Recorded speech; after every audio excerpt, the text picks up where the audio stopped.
welcome to SIAL TV. I'm your host Marc-Antoine, and together with my guest today, we'll see how they managed to blend and to make two worlds meet. High gastronomy and collective catering. Haute Cuisine for all, and in some very challenging places. Michaël Pooley, today with me, Managing Director of Purpose-Made Solutions Limited. You have more than 20 years experience in airline catering. Sébastien Arnold, Director of the Corporate Restaurants of Aéroport de Paris, and Chef Steve Walpole, Consultant Chef, and you've worked for 20 years experience in the culinary industry. So, welcome to you all. Michael, airline catering and haute cuisine, are they very different? They're increasingly similar, Mark, because they have to be, simply because airlines today value very much, particularly the premium cabin and the passengers who fly buying expensive tickets are wanting a very high standard of guest excellence. So the food service, although it's not the most important criteria when people are choosing tickets, begins to come much more into focus, particularly in terms of reputation. And airlines such as Qantas, British Airways, particularly trade on heritage. So they look now for signature chefs, chefs who represent the best of British, or the best of Australian, could be the best of Asian cooking, and want to transfer that and bring it into their first class and business class cabins. So yes, it's increasingly merging. Very good. Any challenges on the way? There's always challenges. Very good. Not surprisingly, a lot of those challenges relate to budget, because when you bring in a signature chef, he is by definition usually a chef who has created a reputation for very fine food, served in a very nice ambience, and created with the best of ingredients. And when you try and transfer that into a more public domain, such as airline catering, then clearly it's a challenge for the vehicle which transfers the ideas into the cabin. And that is airline caterers who take care of the menu design and move that to delivery. So one of the challenges is being able to interpret the menu. A key part of that is that flying at 30,000 feet or 10,000 meters, your taste buds react very differently. Oh, so really? Food flavor profiles, which you tend to take for granted on the ground, vary considerably when you fly. And Steve, I'm sure, can tell you more about that. Of course, yes. Also, there is the issue of the galley. It's limited space. It's limited in terms of equipment, facility. And you're asking non-trained catering personnel, cabin crew, to provide a food service while they're still taking care of safety issues, a turbulent flight, other challenges on the flight. So there are many, many things that need to be taken into consideration. Very good. Sebastian, corporate restaurants, is it very different from airline catering? I'm quite sure. Peut-être en français si vous préférez. Donc vous êtes directeur restaurant d'entreprise Aéroport de Paris. Quels sont votre clientèle exclusivement? Ce sont des employés d'Aéroport de Paris. Tout à fait. Ce sont donc tous les employés d'Aéroport de Paris, plus certaines la douane, l'armée de terre et ainsi de suite qui puissent venir déjeuner chez nous. Ça représente à peu près 5000 couverts par jour. 5000 couverts jour. Waouh. Et en termes de challenge et d'attente aussi de vos clients. Donc aujourd'hui, nous avons de la clientèle qui vient manger tous les jours chez nous et qui ont accès à de la restauration de qualité. C'est pour ça que nous devons être à la pointe, toujours leur apporter de la nouveauté, des produits frais, un moment de détente important. C'est pour ça qu'on essaye d'avoir des professionnels en restauration, des vrais cuisiniers. On utilise des produits le plus frais possible. C'est vrai que c'est le côté intéressant pour nos convives. Bon, très bien. Et Steve, in terms of benefits you're bringing as a consultant chef, they call you in collective catering, airline catering. What's your main objective? Well, the main objective always is to look at the brief, look at the clientele, look at what the customer is after. Look at it from all angles, so always cost. Cost is the one that probably gets pushed under the carpet, but cost is always the big driver of a lot of things. But then it's always a mix between innovation, comfort, well-being. So for me, for the design that I do, it's looking at saying, right, what are the trends? How do I make this food great? How can I give value for money, give perceived quality, but really then push things. So for instance, if we do work with guest chefs, how do I take what they want, manage to get that produced on a mass scale and to a degree that they're comfortable with?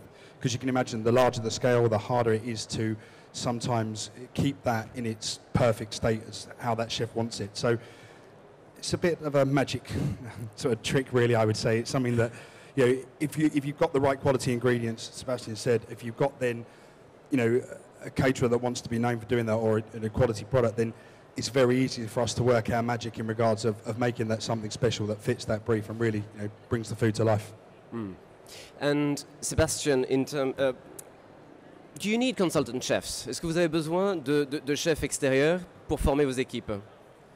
On a toujours besoin de grands professionnels pour atteindre l'excellence. Donc, que ce soit des chefs de cuisine ou comme nous avons fait il n'y a pas très longtemps, faire appel à un meilleur ouvrier de France primeur pour travailler les légumes. On ne travaille pas assez les légumes, on ne les met pas assez en avant.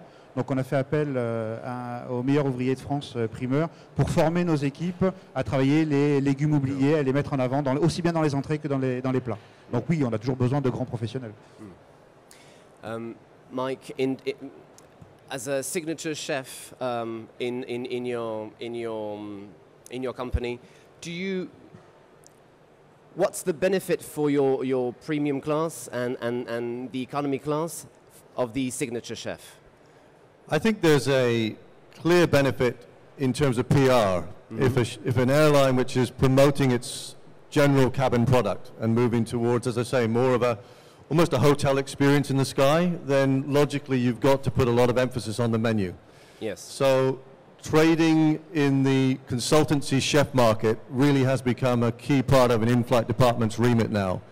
I think in some instances it's too excessive. I mean, there are airlines now, I won't name the airlines to embarrass them, but they have as many as 20 to 25 consultancy chefs at any one time. And I think given the logistics of that, given the various egos that would be in the room at any one time, that would be a challenge. But when you work with the likes of Heston Blumenthal, Gordon Ramsay, Joel Rubicon, you are buying into their reputation, you're buying into their iconic status, and that's not a bad rub-off. It's not a bad ingredient, literally, for you to carry into the cabin. As a chef, do you train mostly all the kitchen staff, or also the galley, the airline crew members? Well, I think if you look at the food, there's an ownership. So there will be a base design of the menu, and that will be farmed out through a development kitchen, if you like, a design team that produce this menu. It's then presented, the airline then agree that menu. That then gets put through to the caterers in regards to training all the staff, so every individual component is looked at and taught, so everybody every time consistently does that. Then what you have to do is you have reheating, because if you think about a kitchen, you have a head chef, he runs the hot plate, you then have, you know, front of house staff. It's very regimented, it's very done. When you have an airline or up in the sky, you're looking at very much different people running the front, so you have to do it almost idiot-proof. So you have to have it in a format so that any person, could be, you know, me, could be you, could be anyone here, could pick up that brief, say, right, I reheat it for this, I plate it like this, I do it like this. So you have to train everybody. There are a lot of the airlines actually have mock galleys now. They have training kitchens that are looking like an airline. So therefore they will have the ovens, they will have everything there. It's absolutely imperative because you have a very short tolerance for cookery in regards of how long something should be cooked for, whether you leave the oven door shut or open, you know, and therefore how you want it plated. Because everybody, I could give 14 people the same dish and ask them to plate it, and 14 people will plate it in a different way, probably cook in a different way. So you have to be almost, you know, over the top in regards of making sure that from start to finish that whole process is done correctly. And as a consultant, it's, you know, that's what that training is there for. I know we're talking about there are a lot of consultants out there, and don't get me wrong, I think, you know, we all have a place, but I think the value is in consistency, in getting that quality to the customer in the remit that they, you know, deem it should be. So, yeah, it's a tough one, but I would say, yeah, it's absolutely imperative that whether it be your caterer, whether it be your airline staff, or even your customer, everybody needs to understand the thought, time, and effort that's gone into that menu. Okay. Regarding the products you're using, any suppliers you prefer? Where do you source your food? Well, I think, again, it depends on where you are. There's big steer now towards sustainability, towards provenance. Most countries now, it's about carbon footprint. It's certainly about, you know, taking that away. Because if you think about food, food comes best from the country that it comes from. So therefore, you know, why would you, bring beans over from Kenya, for instance, into England? I mean, although everybody does, I mean, it's a probably bad example because they are very good. But trying to keep that down from your food miles, from your footprint and stuff, it's very important that people sort of do look at that locally, but also seasonally as well. I think you can really work a lot better if you look at seasonal ingredients and stuff. So do I have preferred suppliers? It would depend on the country and the region I'm in, but also it's also about the airline, because if you do have route specifics or people going from countries are coming back, then have that crossover.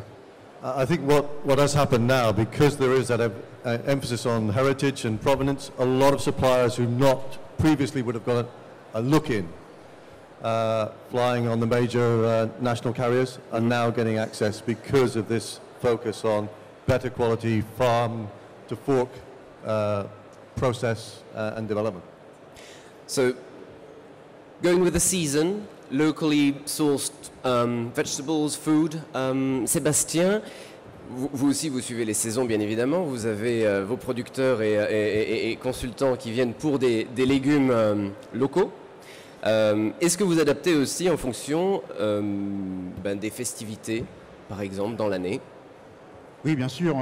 On essaye de pouvoir amener à nos convives plein de choses à travers des animations, donc sur des pays, sur des produits.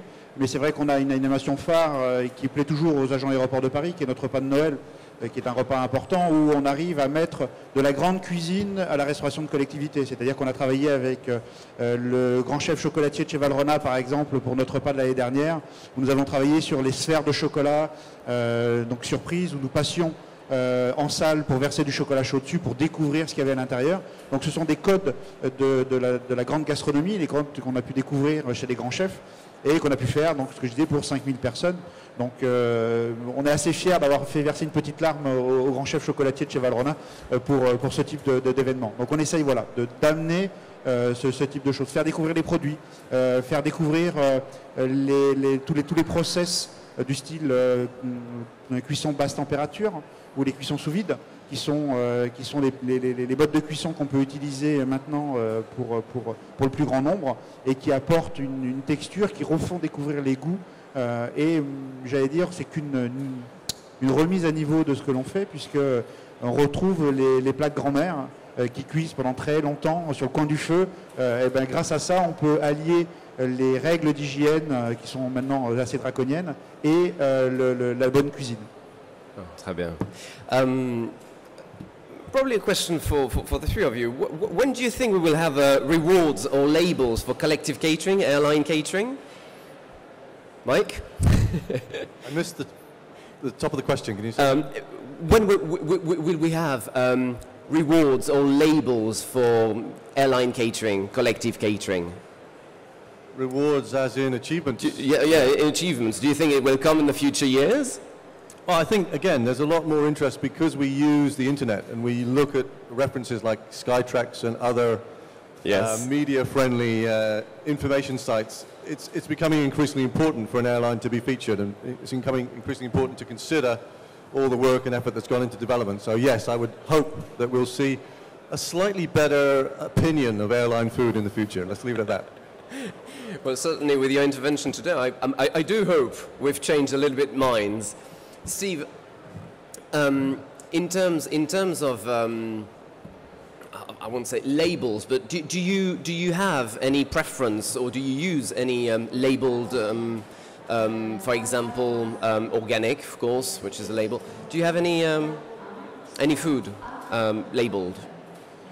Yeah, I mean, food labelling now is something that's becoming, a lot more transparent. I think people are really starting to understand cleaner decking, ingredients labels. They also want to know what goes in it. There's a lot more in regards of food allergies and lifestyle choices. So people are becoming more aware of that.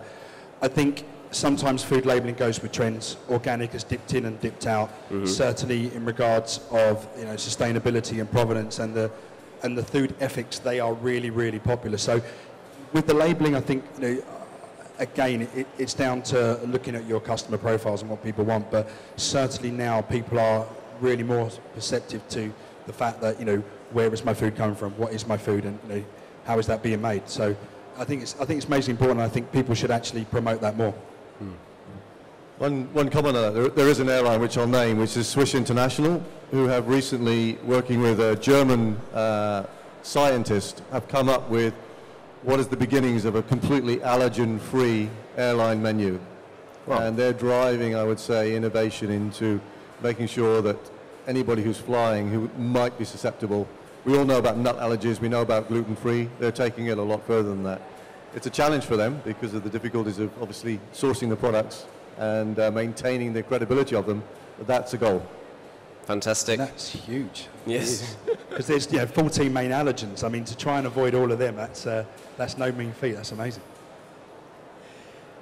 Merci beaucoup. Thank you so much for being with us today. SIAL TV next will be a group of bloggers, the foodie selection. So we look forward to seeing that. Thank you very much. Thank you.